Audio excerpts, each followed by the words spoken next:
경북 내성천에서 폭우 실종자를 찾던 해병대원이 급류에 떠내려갔습니다.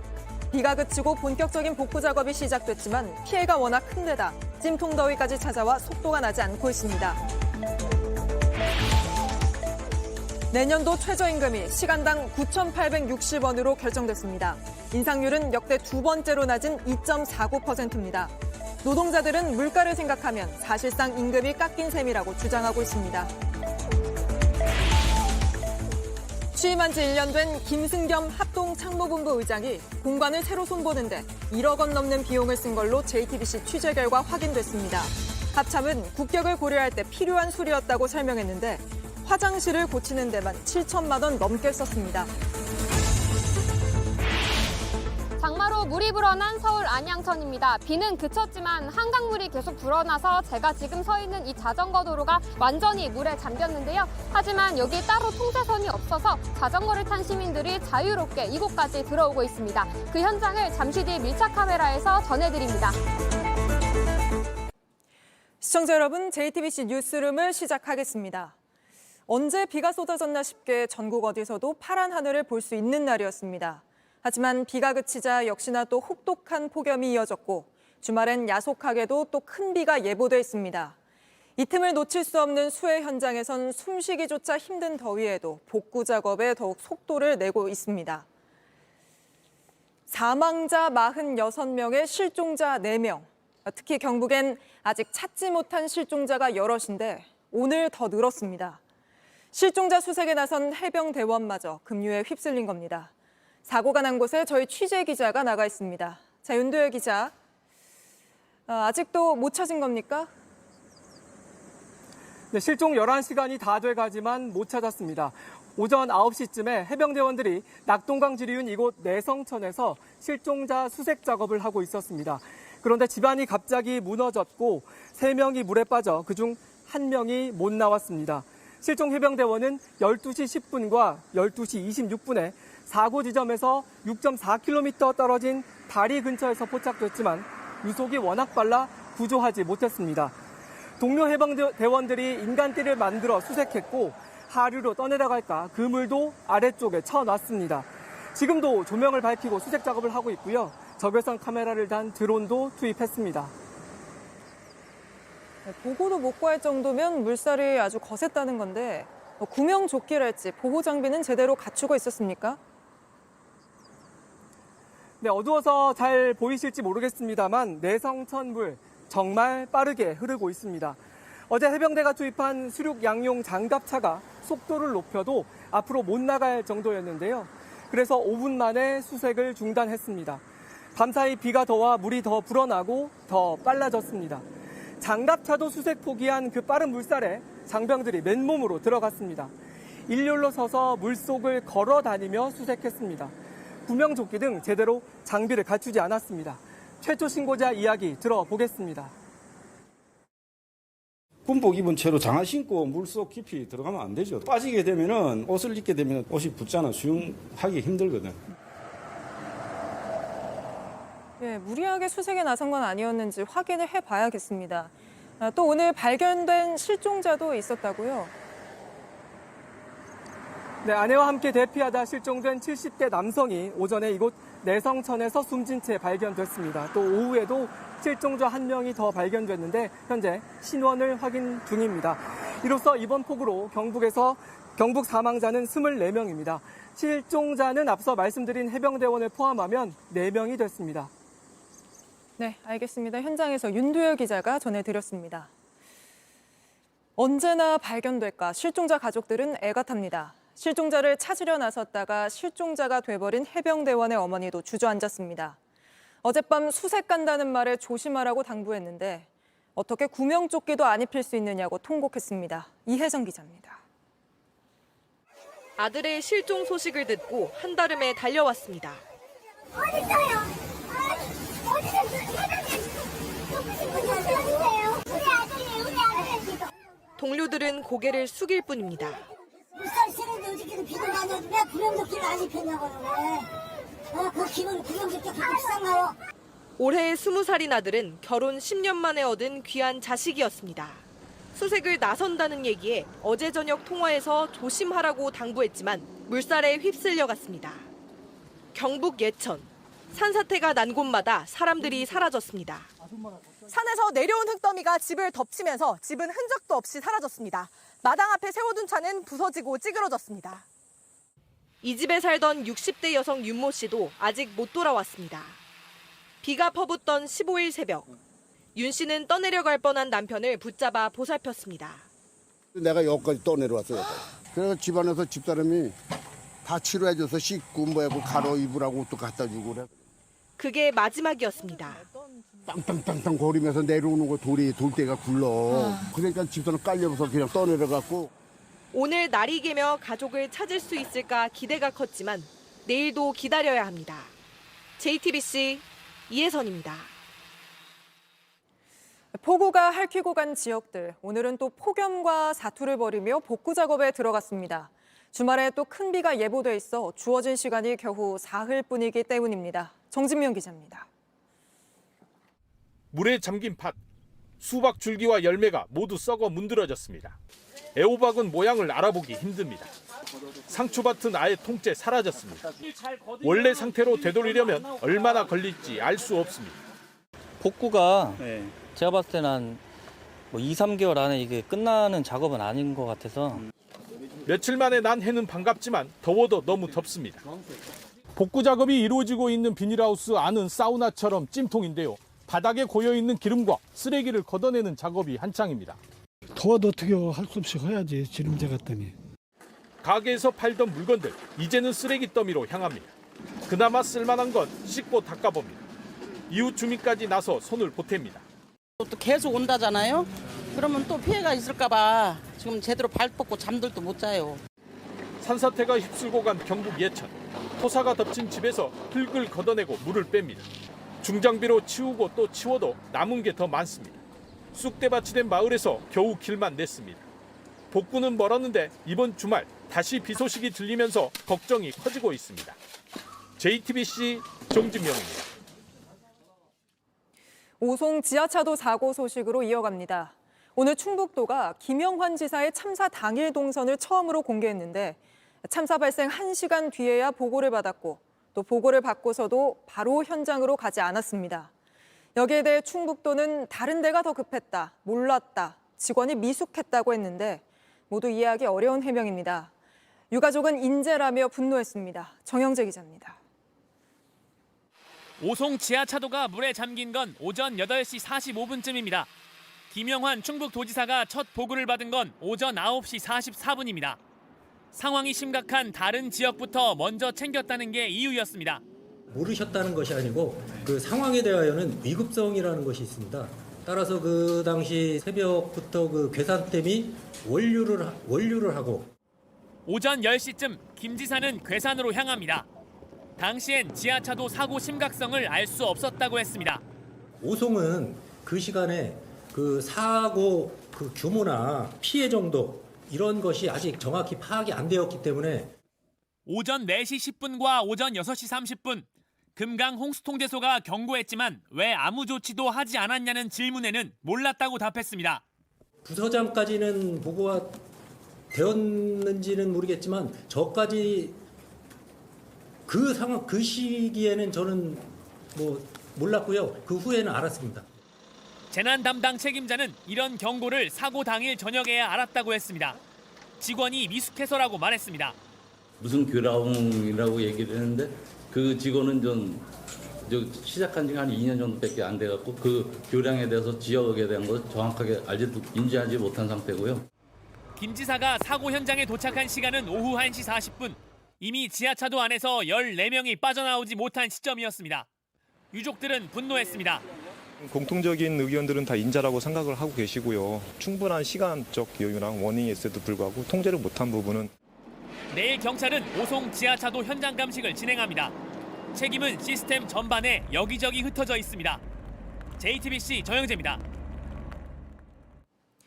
참사의 1차 원인, 제방이 왜 무너졌는지 그 책임도 따져야 합니다. 그런데 문제의 제방과 관련해 JTBC에 제보가 하나 들어왔습니다. 어쩌면 책임을 지게 될 담당 기관이 이 참사 바로 다음 날부터 모래로 덮는 모습입니다. 따지고 보면 참사의 원인을 덮어버리는 일일 수 있는데 강이 또 넘칠까 봐 대비하는 거라고 보기에도 어려운 수준입니다. 이 내용은 신진 기자가 단독 취재했습니다. 사고 다음 날 무너진 둑이 걱정된 인근 주민은 현장을 찾았습니다. 중장비가 무너진 임시 둑 일대를 모래로 덮고 있습니다. 이걸로 되겠어?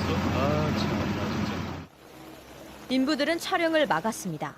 좀 덩치 큰 아저씨가 오더니 저한테 막 화내면서 저기야 막 이러면 화지지 마시고 막 이러는 거예요. 관할 기관에 물막이를 제대로 해야 하지 않느냐고 항의했습니다. 모래를 쌓아가지고 터졌는데 또 모래를 쌓고 있네요. 암하고 섞인 걸로 집에 쌓은 걸로. 사고 2시간 전 같은 곳에서 촬영한 영상입니다. 강물은 이미 둑 바로 밑까지 들어찼습니다. 이때도 인부들은 모래를 자루에 넣고 있었고 둑 위에는 흙과 천이 덮여 있습니다. 영상을 본 전문가들은 애초에 홍수를 막기에는 부실한 상태라고 말했습니다. 이건 사전에 해놔야 돼요. 사전에 적어도 일주일 전에 비가 오는 동안에는 이런 작업을 해서는 안 돼요. 시공사의 계획서는 모래 주머니를 하단에만 쌓도록 했습니다. 전문가들은 이 부분이 참사의 근본 원인일 수 있다고 지적합니다. 안일하게 한 거예요. 톤백을 가지고 밑바닥부터 위에 여유고까지 톤백을 다 설치하는 게 원칙이에요. 그러면은 비닐 갖다 덮을 필요가 없어요. 사고 지점 물살은 유독 빠르고 거셉니다. 오랜 공사로 다리 밑에 철골 등 장애물이 많기 때문입니다. 가설물을 돌아가기 위해서는 와류가 발생해요. 회돌이 치는 거. 이 와류가 빙빙 돌면은 옆에 있는 지방 싹 갉아먹는. 문제는 앞으로입니다. 책임 소재를 가려야 하는데 다시 모래로 덮였습니다. 어떤 재료로 얼마나 단단하게 쌓여 있었는지 원래 상태를 확인하기 어렵습니다. JTBC 신진입니다. 이런 지하차도 전국에 900여 개나 됩니다. 이 중 어디가 특히 침수 위험이 있는지 널리 알려야 이번처럼 비가 퍼부을 때 시민들이 피해갈 수 있겠죠. 그런데 행안부와 국토부가 각각 그 목록을 추려놓고도 감추고 있습니다. 위험한 지하차도가 어딘지 정부만 알고 있는 겁니다. 최연수 기자가 취재했습니다.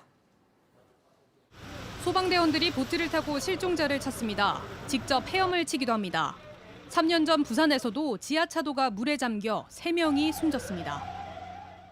사고 직후 행정안전부는 전국의 145개 지하차도를 침수 위험이 있는 곳으로 지정했습니다. JTBC가 공개를 요구하자 엉뚱한 답변을 합니다.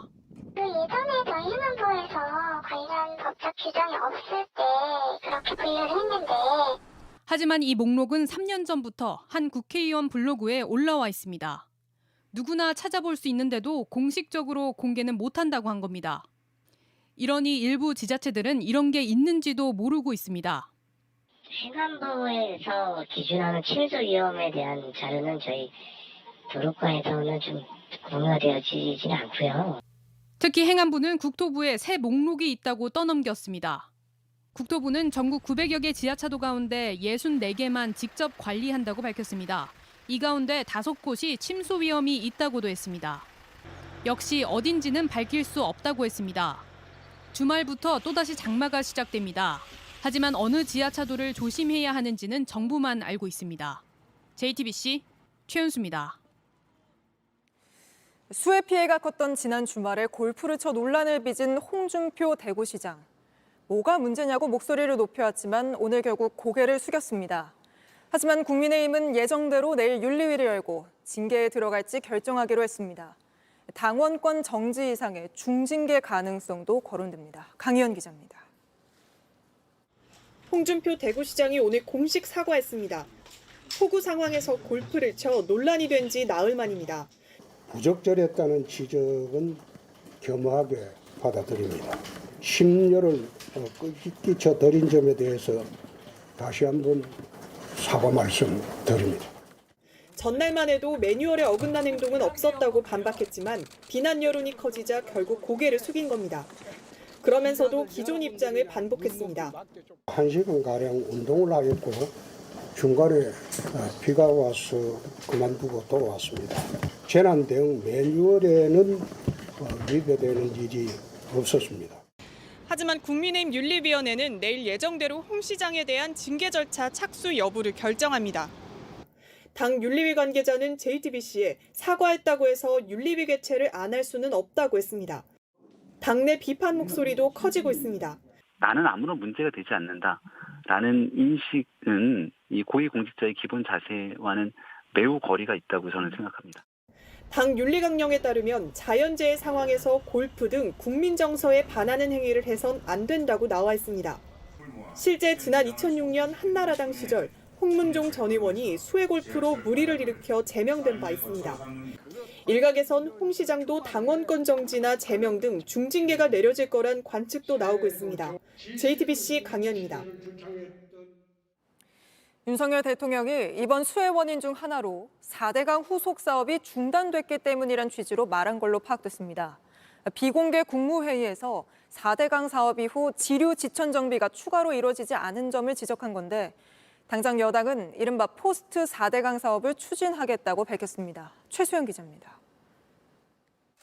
윤석열 대통령은 전날 비공개 국무회의에서 4대강 사업의 홍수 예방 기능이 저평가됐다는 취지로 말하면서 후속 사업이 제대로 이루어지지 않은 점을 지적한 것으로 파악됐습니다. 대통령실 관계자는 JTBC에 4대강 사업이 홍수 예방 효과가 제대로 나려면 지류 지천까지 정비가 이뤄졌어야 했다며 윤 대통령이 그간 보해체를 비롯해 4대강 기능이 약해지는 조치들로 문제가 되는 상황을 포괄적으로 지적했다고 전했습니다. 윤 대통령은 특히 환경단체들이 4대강 후속 조치인 지류지천 사업을 반대했던 사례를 거론하기도 한 것으로 전해졌습니다. 앞서 문재인 정부는 이명박 정부의 4대강 사업을 재조사하고 보해체를 추진하면서 환경부로 물관리를 일원화 했습니다. 윤 대통령은 비공개 회의에서 물관리를 제대로 하라며 한화진 환경부 장관을 직접 질책한 것으로도 전해집니다. 환경부의 4대강 후속 조치인 지류지천 정비를 포함해 치수 관리를 제대로 하라고 사실상 경고한 셈입니다. 여당도 이른바 포스트 4대강 사업을 추진하겠다고 밝혔습니다. 포스트 4대강 사업인 지류지천 정비 사업도 체계적으로 계속 진행시켜 나가야 하겠습니다. 국민의힘은 전인 문재인 정부가 물관리 업무를 환경부로 이관한 것도 원점에서 재검토하겠다고 했습니다. JTBC 최수연입니다. 오늘 주목할 이슈는 밤샘 논의 끝에 결정된 내년도 최저임금입니다. 올해보다 오르긴 했는데 240원 올라서 9,860원입니다. 인상률로 따지면 2.49% 수준입니다. 이게 어느 정도냐? 역대 두 번째로 낮습니다. 제일 낮았던 건 2021년 1.51%, 코로나 때문에 경기 어렵다, 아우성이 쏟아질 때입니다. 최저임금 10,000원 시대를 내걸었던 문재인 정부 초기에 16%, 10% 두 자릿수 단위로 올랐습니다. 그러다 자영업자들 반발이 거세지고 코로나까지 겹치면서 이렇게 그래프가 푹 주저앉았던 건데 코로나 졸업했다는 이번에도 인상폭이 역대급으로 낮은 겁니다. 최저임금 발표 때마다 노사 모두 반발하지만 이번엔 특히 노동계의 반발이 거셉니다. 뛰는 물가를 생각하면 사실상 임금이 깎인 셈이란 겁니다. 박소영 기자가 반응을 들어봤습니다. 임금을 받는 노동자들은 이번 최저임금 상승률이 만족스럽지 못하다고 말합니다. 주에 12시간 정도 일하는데 그러면 2,800원 정도 오른 거여서 사실 별로 체감이 되진 않고 버스비 충당하는 정도? 밥값도 비싸고 카페 음료수도 너무 비싸서 딱히 오른 거에 대해서 체감을 못했던 것 같아요.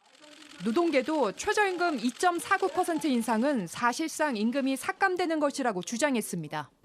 경제 성장률과 물가 상승률에도 미치지 못하는 수준으로 결정되었습니다. 임금이 올라도 오른 게 아닌 게 돼버린 현실에서 제일 고통받는 저임금 취약계층 노동자들입니다. 실제 그동안의 최저임금 인상률은 대체로 소비자 물가 상승률을 상회했습니다. 올해 예상되는 물가 상승 전망치는 3.5%, 내년에도 3% 안팎으로 예상되는데 최저임금은 이에 못 미치는 수준입니다.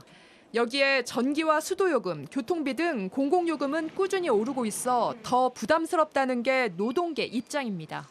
반면 여전히 경기 회복세가 안 좋은 상황에서 소상공인이 겪는 어려움도 적지 않다는 목소리도 나옵니다.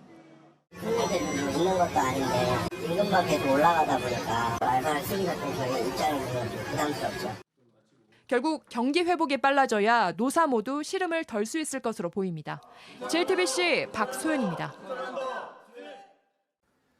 최저임금 얘기 자체가 남의 일인 사람들도 있습니다. 대리운전 기사나 웹툰 그리는 작가 같은 특수고용 노동자, 플랫폼 노동자는 개인 사업자로 분류돼 최저시급도 못 받고 남들보다 더 오래 일합니다.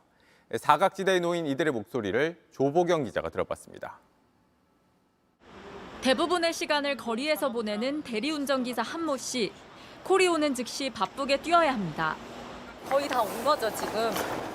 예, 좀 더 가야 돼요. 아, 조금 더 가야 돼요? 예, 거의 다. 원래 이렇게 뛰어다니세요? 원래 뛰어다녀요. 하루에 일하는 시간은 13시간, 한 달에 이틀 정도만 쉽니다. 이렇게 해도 실제 손에 쥐는 돈은 190만 원 정도입니다. 시급으로 환산하면 5천 원이 조금 넘습니다. 관리비 떼고 그리고 교통비 빼고 뭐 하면은 정말 그냥 뭐 봉사. 웹툰 작가 하신아 씨 역시 마찬가지입니다. 하루 10시간 넘게 컴퓨터 앞에 앉아 일하지만 최저임금은 다른 세상 얘기입니다. 지난주에 이사하느라고 너무 힘들어가지고 많이 못했는데 70시간 정도 했더라고요. 플랫폼 업체 등과 일 1시간 관계없이 작품당 계약을 맺다 보니 시급이 적을 수밖에 없는 구조입니다. 급여에 하한선은 없어요. 그러니까 이 회차를 완성할 때까지는 일이 끝나지 않아요. 업무 시간에 상한선도 없어요. 이들은 근로기준법상 근로자가 아닌 플랫폼 특수고용 노동자인 탓에 제도박 사각지대에 놓인 겁니다. 실제 정부가 조사한 결과 이들의 평균 시급은 7,300원 수준이었습니다. 더 큰 문제는 이 같은 플랫폼 특수고용 노동자가 점점 늘고 있다는 점입니다. 고용노동부에 따르면 플랫폼 노동자만 따져도 80여만 명, 전년 대비 20%나 늘었습니다. 노동계는 적정임금을 보장해야 한다고 주장하지만 올해도 최저임금위원회에선 제대로 된 논의조차 못했습니다. JTBC 조보경입니다. 이번 폭우로 전국의 많은 농경지가 물에 잠겼습니다. 이렇다 보니 채소와 과일값이 껑충 뛰면서 장바구니 물가에도 비상이 걸렸습니다. 정희웅 기자입니다. 농수산물 경매 현장에선 산지에서 올라온 채소가 훨씬 비싼 값에 낙찰되고 있습니다. 잘 휩쓸려가서 그런데 30, 40%, 한 50%까지 이 정도 올라. 비에 잠겨 썩거나 망가진 채소들이 늘었기 때문입니다. 경매장에서 골라낸 썩은 가지들입니다. 2주째 비가 너무 많이 오다 보니 이렇게 썩은 가지들이 박스마다 한두 개씩은 나오는 겁니다. 이번 장마로 전국에 잠긴 경작지는 여의도 면적의 114배. 대부분의 채소가 출하량이 줄면서 도매값이 크게 올랐습니다. 이러자 시장을 찾은 소비자들은 지갑을 쉽게 열지 못합니다. 김치를 좀 담글까 하고 배추를 사러 나왔는데 이게 장마 이전보다 값이 한 더블 이상 뛴 것 같네요. 좀 많이 해서 그 아들도 주고 딸도 주고 하려고 했는데 조금밖에 못 샀어요. 너무 비싸서. 대파 같은 경우는 어제 그저께는 1,000원씩 했었는데 오늘은 4,000원씩 줬고요. 또 수박 같은 경우에도 뭐 12,000원씩 하던 경우는 18,000원, 2만 원씩 하고. 70만 마리 가까운 가축이 폐사한 영향으로 축산물 가격이 오를 가능성이 큽니다. 이번 폭우 피해로 9월 말 추석까지 먹거리 물가가 불안한 흐름을 보일 거란 우려가 나옵니다. 이러자 농식품부는 농축산물 수급 역량 점검 회의를 열고 내일부터 상추와 시금치, 닭고기 등을 사는 소비자에게 할인 혜택을 주기로 했습니다. JTBC 정희윤입니다. 쌍방울의 불법 대북 송금 의혹과 관련해 민주당 이재명 대표와 이화영 전 경기부지사는 우리는 모른다는 입장이었습니다. 그런데 이 전 부지사가 쌍방울이 보낸 돈은 이재명 지사 방북 비용이었다고 입장을 바꿨습니다. 이 대표는 검찰이 수사가 아니라 정치를 하고 있다고 반발했습니다. 박현주 기자입니다. 쌍방울은 지난 2019년 북한에 모두 800만 달러를 보냈습니다. 우리 돈으로 약 100억 원입니다. 이 가운데 40억 원은 이재명 당시 경기도지사의 방북 비용을 대신 낸 게 아니냐는 의심을 받아왔습니다. 지난 11일 김성태 쌍방울 전 회장은 우리가 방북 비용을 보낸 사실을 이 대표도 알고 있었다는 취지로 법정 증언했습니다. 이에 대해 당시 경기도 대북 사업을 담당했던 이화영 전 경기부지사는 전혀 모르는 일이라고 반박해왔습니다. 그런데 최근 이런 이 전 부지사가 입장을 바꿨습니다. 이 전 부지사는 검찰 조사에서 쌍방울이 방북 비용을 대신 내주기로 했고 당시 지사에게 보고했었다고 진술한 걸로 확인됐습니다. 쌍방울이 경기도를 대신해 방북을 추진하고 비용을 댄 사실을 이 대표도 알고 있었다는 겁니다. 이 대표는 강하게 반발했습니다. 검찰이 수사를 해야 되는데 자꾸 정치를 하고 있는 것 같습니다. 민주당은 검찰이 남편을 고립시키고 협박하고 있다는 이 전 부지사 아내의 자필 탄원서를 공개하기도 했습니다. 김성태 쌍방울 전 회장과 이 전 부지사 진술이 나온 만큼 이제 이 대표 소환 조사는 불가피하게 됐습니다. 검찰은 이 대표 측과 일정을 조율하고 이르면 다음 달 소환 조사를 진행할 방침입니다. JTBC 박현주입니다. 검찰이 변희재 씨의 보석을 취소해달라고 법원에 요청했습니다. 국정농단 사건의 핵심 증거였던 태블릿 PC가 조작됐다고 주장하다 구속됐었죠. 관련 집회에 참석하지 않는다는 조건으로 풀려났는데 이걸 위반했다고 판단했습니다. 박병현 기자입니다. 변희재 씨가 국정농단 사건의 핵심 증거였던 태블릿 PC가 조작됐다고 주장합니다. 그 태블릿 PC가 최성원이 쓴 게 아니라 청와대 뉴미디어 국장 김한수가 썼다는 게 지난주에 저희가 발표했습니다. 지난 2020년 4월입니다. 태블릿 PC가 조작됐다고 주장하다 구속되고 보석으로 풀려난 게 2019년 5월입니다. 10개월 만에 집회에 나와 이렇게 주장한 겁니다. 이후에도 같은 말을 여러 번 되풀이했습니다. 이 태블릿 조작이라는 것은 과학적 검증으로 잡는 거거든요. 돈봉투 사건의 수사 대상인 송영길 민주당 전 대표도 변 씨에게 힘을 실었습니다. 내일이라도 법원에서 보석 취소, 그러면 바로 감옥에 들어가야 됩니다. 겁도 없이 이렇게 일관되게 말하는 거면서요. 박수 한번 쳐주세요. 검찰은 지난 17일 변 씨의 보석을 취소하고 보증금 5천만 원도 몰수해달라고 법원에 청구했습니다. 태블릿 PC 관련 집회에 참석하지 않는다는 보석 조건을 명백하게 어겼다고 판단했습니다. 2심은 변 씨가 재판부 기피 신청을 하면서 4년 넘게 사실상 멈춰 있습니다. JTBC 박병현입니다. 판문점을 견학하던 도중 북한으로 넘어간 주한 미군 문제로 미국이 곧바로 북한과 접촉을 시작했습니다. 이 병사는 문제를 일으키고 본국으로 불려가다 이 징계를 피하기 위해 월북한 걸로 파악이 되는데 군사 분계선을 넘을 땐 소리내 웃기도 했다고 합니다. 먼저 워싱턴에서 김필구 특파원입니다. 미 육군 소속 트래비스 킹 이병이 군사 분계선을 넘은 건 지난 18일 오후 3시입니다. 함께 판문점 공동경비구역 JSA 견학을 하던 일행은 그가 갑자기 하하하 크게 웃더니 말릴 새도 없이 건물 사이로 달려갔다고 증언했습니다. 미 국방부도 이 사실을 시인했습니다. One of our service members who was on a tour willfully and without authorization crossed the military demarcation line. We believe that he is in the BRK custody. 킹 이병은 한국에서 폭행 혐의로 2달 정도 구금됐다가 지난 10일 풀려났습니다. 지난해 10월 서울 마포구에서 폭행 신고를 받고 출동한 경찰차를 걷어차 망가뜨린 혐의로 기소된 사실도 확인됐습니다. 그보다 한 달 전엔 홍대 인근에서 술을 마시다 시비가 붙은 우리 국민을 폭행하기도 했습니다. 킹 이병이 2년간 복무했지만 진급하지 못하고 여전히 이병 신분인 건 징계를 받았기 때문이란 분석이 나옵니다. 미국 현지 언론들도 이번 월북 사건이 서울에서 한미 간 첫 핵 협의 그룹 회의가 진행 중인 과정에 발생한 점에 초점을 맞췄습니다. 백악관은 국방부가 북한군 쪽과 접촉하고 있다고 밝혔습니다. 과거 억류된 미국인 석방을 위해선 미국 전현직 관료가 직접 북한에 들어갔습니다. 이 때문에 이번 사건을 계기로 꽉 막혔던 북미 관계에 대화의 틈이 생길 수 있을지도 주목됩니다. 워싱턴에서 JTBC 김필기입니다. 미국으로 송환될 예정이던 이 병사가 어떻게 북한으로 넘어갈 수 있었는지 의문점이 많습니다. 공항에서 도망친 뒤 예약해 놓은 판문점 투어를 간 건데 미리 계획했던 정황이 곳곳에서 보였습니다. 김도훈 기자가 취재했습니다.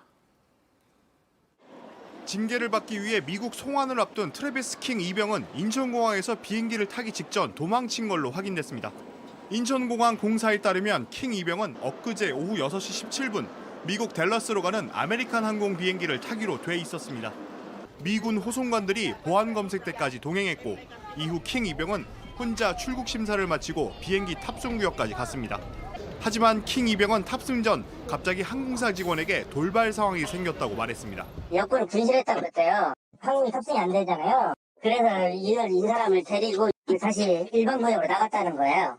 실제 공항 기록엔 오후 7시 2분 4번 출국장을 통해 공항 밖으로 나온 것으로 돼 있습니다. 출국 심사를 취소한 뒤 나갈 수 있는 역사열이란 절차를 노린 걸로 보입니다. 이렇게 공항을 빠져나온 킹 이병은 어딘가에서 하룻밤을 보낸 뒤 어제 오전 85km 떨어진 판문점 견학 안내소에 모습을 드러냈습니다. 킹 이병이 신청한 견학 프로그램은 서울 종로나 신촌 등지에서 모여서 관광버스를 타고 판문점으로 가는 경우가 대부분입니다. 보통은 일주일 전에는 신청을 하셔야 되세요. 여권만 있으시면 되시고요. 보통 개인 같은 경우에는 이제 사전 완납 기준으로 진행하고 있습니다. 킹 이병이 공항을 빠져나와 다음날 견학 프로그램으로 월북한다는 계획을 최소 일주일 전에 세웠을 것으로 의심되는 대목입니다. 유엔군 사령부는 일주일에 4차례 운영해온 공동경비구역 견학 프로그램을 취소했습니다. JTBC 김도훈입니다. 윤석열 대통령 부부가 부산에 들어온 미국의 전략 핵 잠수함 켄터키함에 탑승했습니다. 윤 대통령은 미국의 전략 핵 잠수함이 42년 만에 부산에 전개된 것은 확장 억제 실행력을 높이기 위한 한미 양국의 의지를 잘 보여준다고 평가했습니다. 또 어제 한미 핵 협의 그룹 결과를 통해 만일 북한이 도발한다면 정권의 종말로 이어질 것임을 분명히 경고했다면서 앞으로도 북한의 핵미사일 위협에 압도적이고 결연히 대응해 나갈 것이라고 강조했습니다. 지난해 대선 직후 윤석열 대통령 인수위는 호화 관사를 근절하겠다고 밝힌 바 있습니다. 그런데 JTBC 취재 결과 지난해 7월 취임한 김승겸 합동참모본부장이 공관을 리모델링하면서 1억 넘는 세금을 쓴 걸로 확인됐습니다. 특히 화장실 고치는데 7천만 원이나 썼는데 어디에 쓴 건지 먼저 김재현 기자입니다. 지난해 7월 취임한 김승겸 합동참모본부 의장은 서울 한남동 합참의장 공관에 머물고 있습니다. JTBC 취재 결과 김 의장은 취임 이후 1년 동안 공간을 고치는 데 1억 원 넘게 들인 것으로 확인됐습니다. 이 중 7천만 원가량이 화장실 수리 비용이었습니다. 공사 내역을 살펴봤습니다. 대변기 4개와 소변기 2개를 새로 설치하는 데 500여만 원을 썼습니다. 칸막이에 700만 원, 타일과 대리석을 까는 데에도 600만 원가량이 들어갔습니다. 리모델링 경비가 비싼 게 아니냐는 지적이 나옵니다. 세당 100만 원씩이라고 하면은 엄청 좋은 거 아닌 이상은 많이 비싸게 잡힌 거죠. 공사를 담당한 업체는 국방부가 발주한 대로 했다는 입장입니다. 이 컨셉트가 브론즈나 이런 게 들어간 거라서 그리고 소방의 칸막이 같은 경우는 좀 비싼데 이거는 제작을 했어요. 금속으로 만들었어요, 애초에. 세금 낭비란 지적의 합참은 1996년 준공된 이후 보수공사를 하지 않아 노후화됐고 악취도 심했다며 외국군 장성들 방문 시 써야 하는 시설이라 국격을 고려해 더 미룰 수 없었다고 설명했습니다. 지난해 대선 직후 윤석열 대통령 인수위 측은 호화 관사 문제를 지적하며 사용 기준을 꼼꼼히 따지겠다고 발표한 바 있습니다. JTBC 김재현입니다. 보신 것처럼 합참은 국격을 고려한 거라고 밝혔습니다. 특히 다른 나라 군 관계자들이 많이 찾으니 외국인 채용에 맞게 크게 만들다 보니 비용이 더 들었다고도 했습니다. 그래서 저희가 지난 1년간 방문 내역을 전부 살펴봤는데 22명이 온 게 전부였습니다. 이어서 김민관 기자입니다. 지난 3월 한미는 역대 최장 기간인 10박 11일 동안 연합훈련을 실시했습니다. 합참의장 공관 리모델링 공사는 이때 진행됐습니다. 합참은 이 기간에 공사가 가능한 곳을 업체로 선정했다고 밝혔습니다. 당시 마크 밀리 미 합참의장이 훈련을 참관하러 방한하기로 예정됐는데 이에 맞춰 서둘러 리모델링을 했다는 설명입니다. 하지만 당시 미 합참의장 방한은 취소됐고 지난주에야 방문했습니다. 합참은 변기와 칸막이 등을 크게 설치하다 보니 비용이 일부 상승했다고 설명했습니다. JTBC가 지난 1년간 합참의장 공관을 방문한 외국 인사 내역을 살펴봤습니다. 5차례에 걸쳐 22명이 방문한 게 전부였습니다. 공관을 방문하는 외국 인사들을 배려하고 국격을 고려한 공사라지만 실효성이 있느냐는 지적이 나옵니다. 이에 대해 합참은 일부 비용이 늘긴 했지만 적정 수준에서 공사를 했다고 밝혔습니다. JTBC 김민관입니다.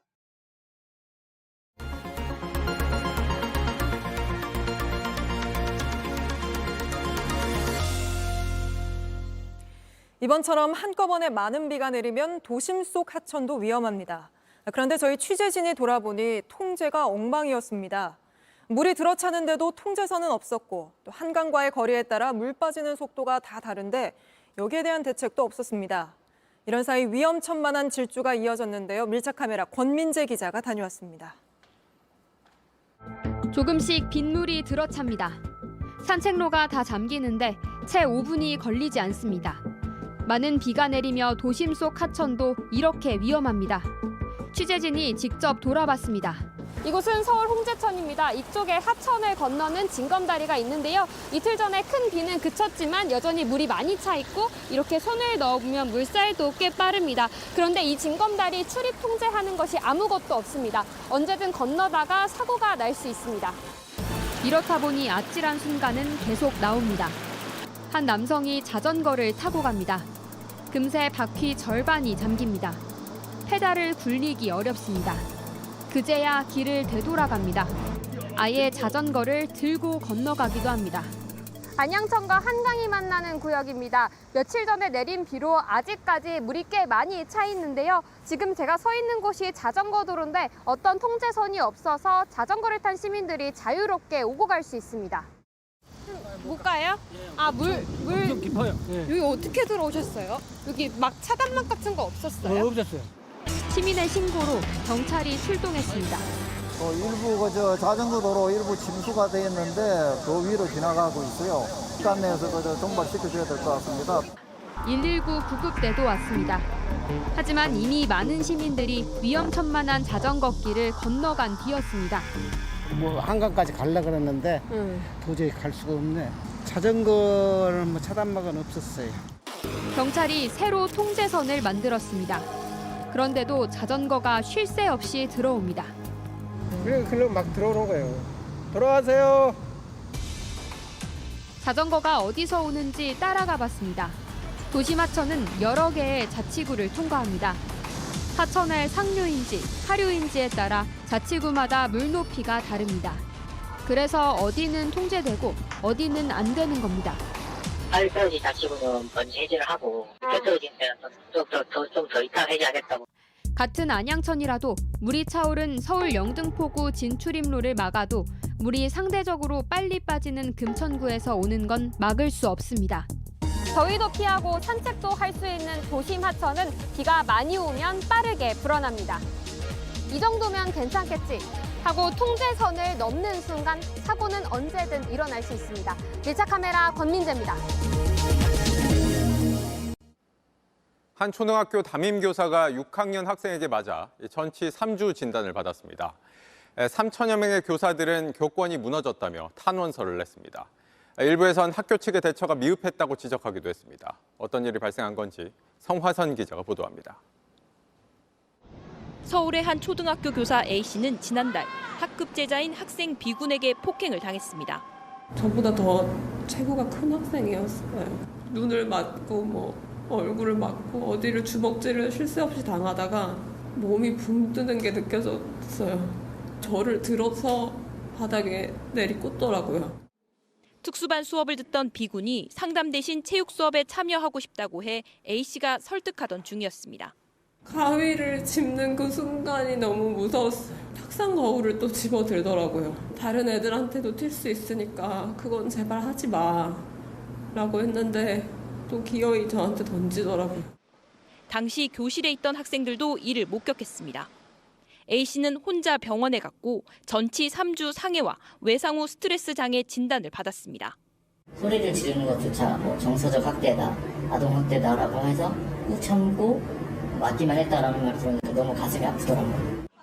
하지만 해당 학교는 사건이 발생한 지 20일이나 지난 오늘 학교 교권보호위원회를 열었습니다. 교사 노조는 학교 측이 피해 교사에 대한 적극적인 지원을 하지 못했다고 했습니다. 형법상의 폭행이라던가 상해 사건이 발생을 하면 교원이 요청을 하면 바로 수사기관에 고발을 할 의무가 있거든요. 해당 사건이 알려지자 3,000명이 넘는 교사들이 A씨에게 힘을 보태는 탄원서를 보냈습니다. B군 측은 B군이 경계성 지능에 해당하며 A 교사가 차별하고 혼내면서 벌어진 일이라고 해명한 것으로 전해졌습니다. JTBC 성화선입니다. 가짜 집주인을 내세워 세입자 150여 명으로부터 350억 원이 넘는 전세 보증금을 가로챈 일당이 경찰에 붙잡혔습니다. 이들은 자신들 돈은 한 푼도 안 들이고 가짜 집주인을 파산시키는 방식으로 돈을 떼먹었습니다. 최주희 기자가 취재했습니다. 한 남성이 소파에 앉아 있습니다. 경찰이 증거를 보여줍니다. 아니에요? 본인 거 본인 모르겠어? 전부 다 알지는 못하죠. 이 남성은 전세 사기 일당이 내세운 가짜 집주인입니다. 일당은 급하게 집을 팔고 싶은 사람과 전세로 들어올 사람을 동시에 모았습니다. 집을 팔려고 하는 사람에겐 수천만 원씩 수수료를 받았습니다. 전세로 들어올 사람들에겐 가짜 집주인을 내세워 보증보험에 가입해주겠다며 시세보다 높은 전세 보증금을 요구했습니다. 일당은 이 돈으로 집을 사들였습니다. 자신들의 돈은 한 푼도 들어가지 않았습니다. 마지막 단계는 가짜 집주인을 파산시켜 보증금을 떼먹는 겁니다. 당시 사기꾼들이 주고받은 카카오톡 대화입니다. 가짜 집주인이 총책에게 빌라 300개 찍고 만세 부르면 되냐고 묻습니다.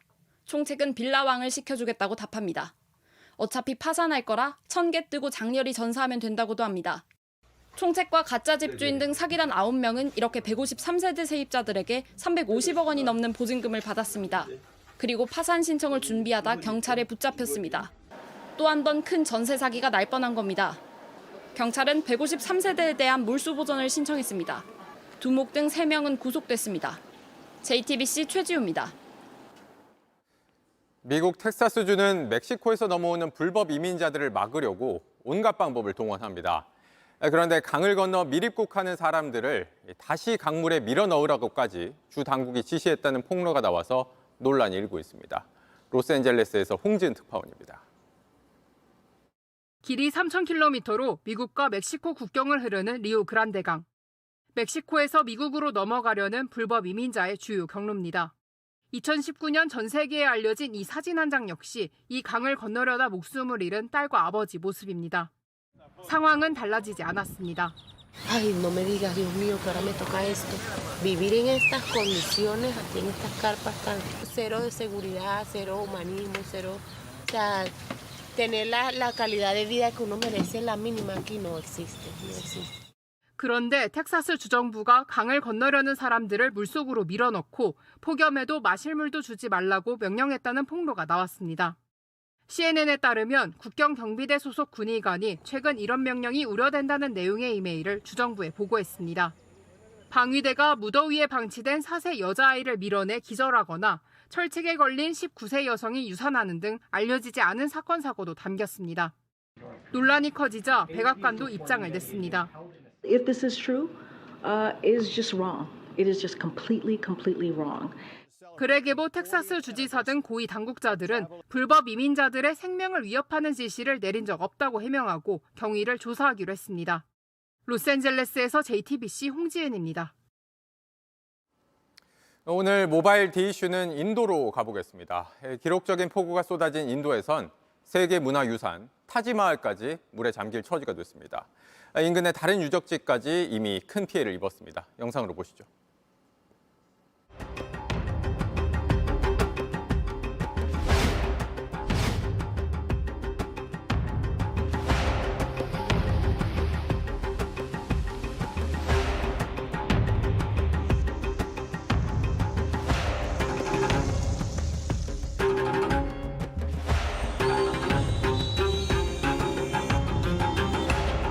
और अब हमने अपनी लाइफ में पानी देखा है इतना, और हमने जो देखा है पहला पानी देखा है इतना ज़्यादा पानी।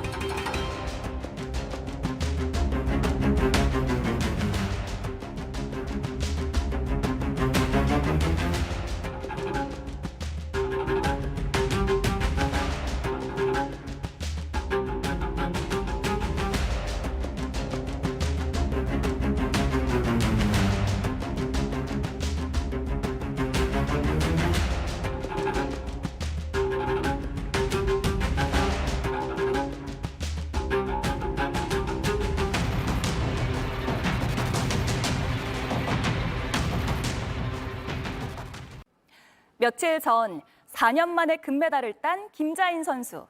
이 장면이 더 특별했던 건 출산 뒤 처음으로 세계 무대 1위에 올랐기 때문입니다. 육아와 운동을 병행하면서 파리올림픽을 꿈꾸는 김자인 선수를 직접 만나봤습니다. 중학교 1학년 때 첫 우승을 맛본 뒤 숱한 금메달을 따고 세계 1위까지 올랐던 김자인에게도 이번 우승은 벅찼습니다. 리드 종목 30번째 금메달이자 남녀 선수 통틀어 세계에서 가장 많은 금메달을 딴 순간이기도 했지만 가슴이 뭉클했던 이유는 따로 있었습니다. 엄마가 된 이후로 다시 클라이밍을 시작하면서 금메달을 다시 목에 걸 거라고는 아예 상상을 사실 못했어가지고 네, 저도 이제 금메달 딴 순간에도 좀 되게 얼쩔떨하기도 하고 그랬던 것 같아요. 네. 엄마가 된 김자인의 일상은 확 달라졌습니다. 아침 내내 딸을 챙기고 이제 다시 암벽에 오를 시간. 안녕하세요. 네. 훈련 방식도 전과는 많이 달라졌습니다. 짧은 시간에 최대한 효율적으로 이제 훈련을 하려고 많이 노력을 하고 등원시키고 암장까지 뛰어가면서 유산소를 한다던가. 한때 출산은 은퇴의 다른 말이라 생각했지만 도쿄올림픽의 해설위원으로 참가하면서 아직 꿈이 남아있다는 걸 깨달았습니다.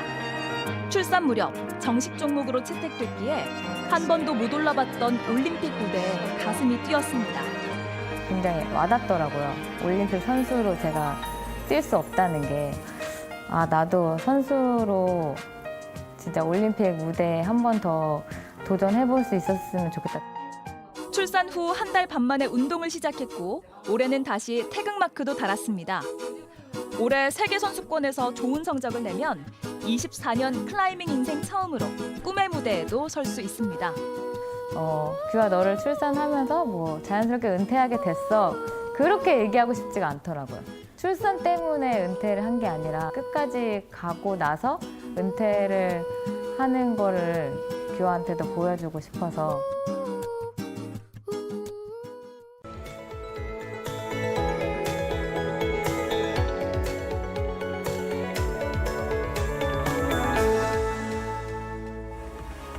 비구름이 거치니 전국에 무더위가 찾아왔습니다. 어제 서울의 한낮 기온이 27.7도에 그친 데 반해 오늘은 32.4도까지 올라 폭염이 기승을 부렸습니다. 현재 전국 곳곳에 폭염특보가 발효 중인데요. 서울을 비롯한 일부 중북부 지역은 폭염경보로 강화돼서 내일은 날이 더 더워질 것으로 보입니다. 장마가 잠시 숨을 고르는 동안 강원과 남부 내륙 곳곳에는 소나기가 지나겠습니다. 내일 오후부터 저녁 사이 5에서 40mm의 소나기가 예상됩니다. 내일 중부와 영남은 대체로 맑은 가운데 제주에는 가끔 비가 내리겠고요. 내륙을 중심으로는 내일 아침 짙은 안개가 끼겠습니다. 내일 서울의 아침 기온 23도, 대전, 대구 22도, 제주는 25도로 열대야가 나타날 수 있겠습니다.